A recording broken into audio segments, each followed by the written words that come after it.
వెంకటేశ్వర స్వామి, నేను ఒకప్పుడు ఒక విషయానికి ఆశ్చర్యపోయాను. నేను వెంకటేశ్వర స్వామి వారి దర్శనం చేసుకోవడానికి వెళ్ళా తిరుమల.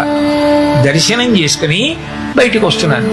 వస్తుంటే నా వెనక ఉన్నటువంటి వాళ్ళలో ఒక ఆయన అన్నాడు, ఏమిటో ఓ 10 నిమిషాలు కూడా ఎప్పుడు నించోనివ్వరు, తోసేస్తారు, వెళ్ళండి వెళ్ళండి వెళ్ళండి అంటారు అన్నాడు. నేను నిజమే కదా, పాపం అలా అనిపిస్తుంది కదా అనుకున్నాను. ఇంకొక ఆయన కళ్ళు తిరుగుతున్నాడు. నేను అనుకున్నాను బహుశా బయటికి తోసేశారని, వెళ్ళిపోమన్నారని. తోసేయడం అంటే వెళ్ళిపోండి వెళ్ళిపోండి అన్నారని ఆయన కళ్ళు ఎత్తుకుంటున్నాడు అనుకున్నాను నేను. ఆయన అన్న మాట నా జీవితంలో నేను ఇప్పటికి కాదు ఎప్పటికీ మర్చిపోను.